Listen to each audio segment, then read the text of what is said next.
बच्चे और बच्चियों,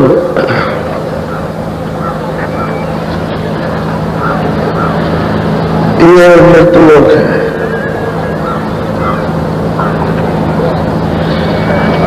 इस धरती पर, जमीन पर आपको आजादी दी गई है। शुभ कर्मों की और अशुभ कर्मों की पूरी आपको सबको आजादी मिली है। और उसने ये कहा कि मेरा ये मनुष्य मकान है, ये निर्मल शुद्ध और साफ, इसमें अपनी जीवात्मा को इसी समय के अंतर्गत जगा लो, जिसमें अच्छे और बुरे काम भी कर लो और जीवात्मा को भी जगा लो। बुरे काम तो करना नहीं, अच्छे काम करना है, पुण्य कार्य करना, तो तुम निर्मल रहोगे। उससे जीवात्मा के जगाने में मन, बुद्धि, चित्त ये सब मदद करेंगे। तो जीवात्मा मनुष्य रूपी मंदिर दोनों आंखों के मध्य भाग में बैठी है। जब ये मदद करेंगे तो जो जीवात्मा के ऊपर में भार याद रखा है पाप पुण्य का, जिसे वो बंद पड़ी हुई है, उसकी आंख और कान उनके खुलने में ये मदद करेंगे, सहायता करेंगे। लेकिन बुरे काम जब करोगे तो ये मदद नहीं करेंगे। इनका स्वभाव, इनकी आदत चिलबिली हो जाएगी और ये इंद्रियों के भोगों में गिर जाएगी। ये तुमसे छूट नहीं सकते, बार बार खींच के ले जाएंगे और तुम वहां गिरते रहोगे, तब तक तुम्हारा समय पूरा हो जाएगा। ये मनुष्य शरीर साधना का धाम है, केंद्र है। इसी मनुष्य शरीर से साधना करके लोग योगी बनते हैं, ज्ञानी बनते हैं, विज्ञानी बनते हैं। इसी मनुष्य शरीर से साधना करके वो स्वर्ग में वैकुंठ में जाते हैं, ब्रह्मलोक में जाते हैं। ईश्वर का साक्षात्कार इसी शरीर में रह करके करते हैं। इसी शरीर से साधना करके ब्रह्मलोक में पहुंचते हैं। यही शरीर है जिससे पार ब्रह्मांड पाया जाता है। इसी से सब कुछ, आद और अंत सब कुछ देखा जाता है। इसी से प्रभु को पाकर के भक्ति,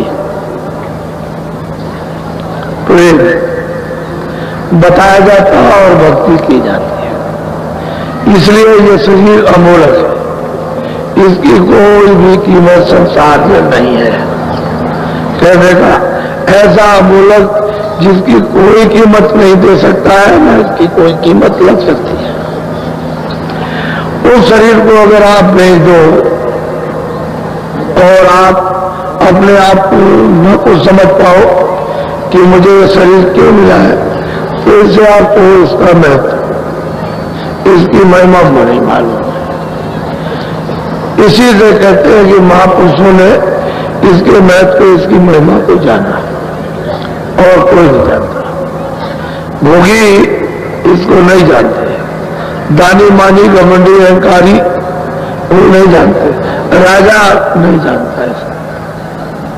वो अपने व्यसनों में फंसकर अपने आप को खो गया। प्रजा भी नहीं जानती, मिलने कोई मां इसको जानते हैं कि कितना कीमती। वही आपको याद कराने के लिए आए कि महामानव को रात नैनी संगम पर लग गया। आज 6वां दिन है। अच्छी तरह से ये दिन जो लोग यहाँ आए उनके अच्छी तरह से दिन बीते हैं। ये मालूम होता है कि रात जा रही, दिन जा रहा, सुबह जा रही, शाम जा रही। आपको ये दिन छोटा मालूम होने लगा और सुख में दिन जाते देर नहीं लगती है, लेकिन दुख पड़ जाए तो एक एक घड़ी उसके लिए पहाड़ है। 6 दिन छठवां दिन है, 5 दिन बीत गए, आधा हिस्सा बीत गया, 10 दिन का ये कार्यक्रम है। उस 10 दिन का कार्यक्रम कोई छोटा मोटा कार्यक्रम नहीं, ये बड़ा कार्यक्रम है। इसलिए आपको सब प्रकार का संदेश यहां सुनने को मिल जाएगा। यहां यथार्थ में मानव कर्मों की महिमा और इसमें जीवात्मा बंद है उसकी महिमा, और इसका जो मालिक है कुल्लम कुल उसकी महिमा। और जितने भी देवी देवता इत्यादि इत्यादि जहां जहां जिन जिन लोगों में रहते हैं उनकी, तो किसी की कोई बात हो इधर उधर किए जो जैसा उसके गुण बता देना, उन देवों के गुण को बता देना और उसका प्रतिपादन कराना। क्योंकि ये शरीर है इसका गुण, लिंग शरीर है उसका गुण, सूक्ष्म शरीर उसका गुण, कारण शरीर उसका गुण, जो परे है उसका, तो वो तो महापुरुष तो बड़े सबको जानने वाले होते हैं, किसी का कोई निरादर न करते न कराते, न उन्होंने किया न कभी करा, लेकिन लोग नहीं जान पाते। अब ये तो बात जरूर है कि तुम बेट को बादशाह समझ लो, एक कर्मचारी को बादशाह समझोगे तो आपकी भी, लेकिन बादशाह बादशाह है, कर्मचारी कर्मचारी है।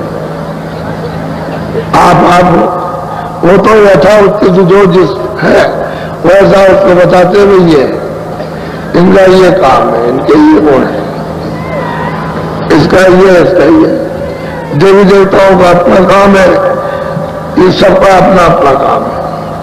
तो उसे क्या होते को और उनके काम को बता देना। लेकिन जो सबका सृजनहार, जो सबका पैदा करने वाला, जिससे सब कुछ हुआ और जब चाहे तब बैठ गए, उसकी इच्छा में कौन क्या कर सकता है। लेकिन उसके लिए एक नियम है, एक वसूल सबके लिए बना दिया है। तो जो सत्य है वो सत्य है, और आप लोग इससे भूमि पर आए हैं और इस भूमि का आपको लाभ सबको ले लेना चाहिए। मैंने अभी कोई ज्यादा लोगों के संकेत आपके सामने नहीं रखे, थोड़े से रखे। पहले यहां कुछ नहीं था, यहां कोई चीज नहीं थी, न जमीन थी, न आसमान था, न ये सूरज था, न चांद थे, न आप थे, न मृत्यु था, और न स्वर्ग था, न ब्रह्मा थे, न विष्णु थे, न शिव थे, न वैकुंठ था, न आद्या महाशक्ति थी, और न ईश्वर था, खुदा नहीं थे, वो नहीं थे, गाद नहीं थे, और ब्रह्म भी नहीं था, पारब्रह्म भी नहीं था, महाकाल पुरुष भी नहीं, कोई लोग भी नहीं थे, किसी तरह का कोई लोक नहीं था। ये सब का सब उसी सत्पुरुष में सब समाया हुआ था। अब उसका सबका मालिक सत्पुरुष, उस अनामी पुरुष में तो अगम पुरुष है, अपने से उन्होंने स्थापित कर दिए, वो अगम लोग, वो अलग पुरुष को अपने से अलग, वो अलग लोग, और सत्पुरुष को अपने से अलग सत्य लोग। अब ये संरचना और नहीं, सब यही से होगी, सतलोक से, सत्पुरुष से होगी। इसलिए इस सृष्टि का सबका कर्ता धर्ता वो सत्पुरुष है, लेकिन वो भी अलग है, वो भी बिल्कुल अपने को अलग था। वो तो सब मसाला निकाल के सबको दे दिया। अब कभी अगर मान लो कभी उसकी मर्जी हो तो यहां मतलब यह कि जब समय पूरा हुआ कुछ नहीं रहेगा, ये कोई चीज न कोई जानवर, न पशु, न पहाड़, न आप, न समुद्र रहेगा, न ये पृथ्वी रहेगी ना आसमान रहेगा ना सूरज रचना। जब वो प्रलय होगी ये सब का सब सुलट जाएगा। स्वर्ग में कौन ब्रह्मा विष्णु महादेव भी नहीं रहेंगे, आद्या महाशक्ति भी नहीं रहेगी, निरंजन भगवान वो भी नहीं रहेंगे, माया भी नहीं रहेगी, ब्रह्म भी नहीं, उसके ऊपर में प्रकृति है वो भी नहीं, ऊपर पुरुष है वो भी नहीं रहेगी। साफ सुलट करके एकदम ऐसा उड़ता चला जाता है जैसे कोई चीज हाथ में नहीं आ सकती। इन्हें रात क्या चीज है, धुआं भी कुछ नहीं है कि धुआं पकड़ में नहीं आएगा, लेकिन वो उससे भी बारीक साफ बिल्कुल उड़ जाता है, कुछ नहीं रहता है। अद्भुत खेल है मालिक का। कहता है कि उसकी रचना लेकिन शब्द नाम की है, शब्द की है। जो भी रचना उसने रची है सब शब्द की है। रचना का विस्तार ऊपर शब्द का पता चलता है कि किस तरह से शब्द की रचना है इसमें। ये यहां तो मिश्रित है मसाले के साथ, इसलिए खुल्लम खुल्ला उसकी चेतनता का यानी असली नहीं दिखाई देता, लेकिन वहां तो चेतन ही चेतन है, हर कण में चेतन है, कोई कण ऐसा नहीं है जो चेतन से चेतन नहीं है। तो वहां पता चलता है कि शब्द का क्या महत्व है। सारी जो कुछ भी महिमा सब शब्द की है, नाम की, आवाज की, उसी से सब कुछ हुआ। अगर आवाज नहीं होती तो कोई मंडल नहीं बन सकता। आप अपनी आवाज निकालते अगर शब्द में हो जाओ तो कोई कारोबार नहीं चलेगा। साफ न कोई मशीन लगा सकता है, न कोई ये तो भी हो गए। तो शब्द ही की सब कुछ है, शब्द ही से ये सब कुछ बना, और ये भी जितना भी विस्तार होगा सब शब्द ही से होगा। लेकिन इसमें जड़ चेतन है, बस ये है, इसीलिए पूरा पूरा बोध नहीं होता। अगर वो जड़ से चेतन निकल जाए बोले तो बोध हो जाए, उसको ज्ञान हो जाए, हकीकत वास्तविकता पता चल जाए। इसलिए आपका ये देश नहीं है। सही सच्ची बात है, आप लोग अज्ञान में, भूल में, भ्रम में, अंधेपन में चिल्लाते हो कि मेरा है, ये मेरा, इसी से मेरे तेरे से तो ये झगड़ा ही हो रहा, झंझट हो रहा, और आपका किसी का नहीं है। वो कहता मेरा, वो कहता मेरा, तेरा, वो कहता मेरा तेरा। तेरा मेरा कुछ नहीं, जिसका है उसी का रह जाएगा। ये तो मिट्टी है, ये तो मिट्टी जड़ है, ये तो जिसकी है वही रह जाएगी और तुम ऐसे करते रह जाओगे। और मिट्टी किसी के हाथ आने वाली नहीं है, वो ऐसे रह जाती है। तो चीज ऐसे यह है कि आपका समय बहुत इंद्रों में जो आपने दिया है वो उपयोग लाया, और समय तो आपके सब खराब चले गए, वो यही समय आपके उपयोग का है। यह ऐसा समय है कैसे कभी कभी मतलब ये कि ये अलौकिक आध्यात्मिक धन कभी कभी जीवन में इन्हीं घड़ियों में प्राप्त होता है, और वो भी छूटी चली गई। तो आप यहाँ आए, आपका समय व्यर्थ बर्बाद नहीं जाने दिया। ऐसे किस्से कहानी नहीं है वास्तव। अब वो गोस्वामी जी महाराज जब 25वें वर्ष के हुए और जब राजापुर गांव में उन्होंने इस सब को प्राप्त कर लिया,